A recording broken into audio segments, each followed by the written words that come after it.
আসসালামু আলাইকুম এভরিওয়ান।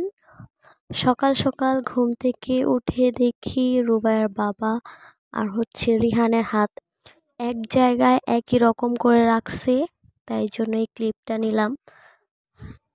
আর 12টার দিকে রুবাইয়ার বাবা আমাদের জন্য ড্রাগন ফ্রুটস নিয়ে আসছে।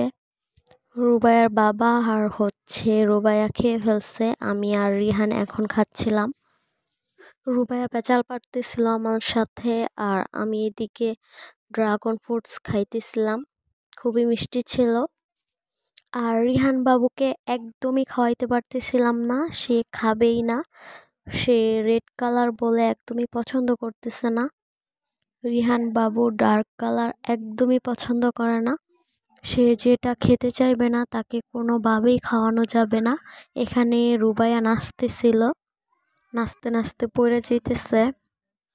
আর এইখানে আমি আমার প্লেটে ভাত নিয়ে নিচ্ছিলাম। এখন বাজে প্রায় বিকেল 5টা।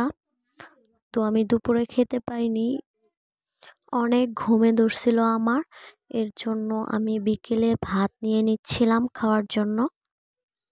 দুপুরেও ভাত খেতে বসছিলাম, তো মাখার পর আর খাইতে পারতেছিলাম না। তারপর রুবার বাবাকে দিয়ে দিছি, উনি খেয়ে ফেলছে। তো এর জন্য বিকেলে অনেক বেশি ক্ষুধা লাগছে, এর জন্য বিকেলে ভাত খেতে বসলাম।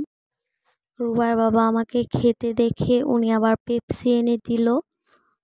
আর পেপসি দেখে রিহান বাবু জ্বালাতন করতেছিল যে ওকে দিতাম। ওকে ওকে একটু খাইয়ে দিয়েছিলাম, তো এখন সে আরও জ্বালাতন করছিল। রিহান পেপসি আরসি তারপর কোক এইসব জিনিস অনেক বেশি পছন্দ করে। আর এখানে আমাদের গাছের কাঁঠাল আম্মু দিয়ে গেছিল, তো এখানে আমি রিহান বাবুকে খাওয়াই দিতেছিলাম। রিহান দেখলাম যে কাঁঠালটা ভালোই পছন্দ করে, আর রুবাইয়া তো একটাও খেলো না। আজকের মতো এই পর্যন্তই। সবাই অনেক বেশি ভালো থেকো। আল্লাহ হাফেজ, টাটা।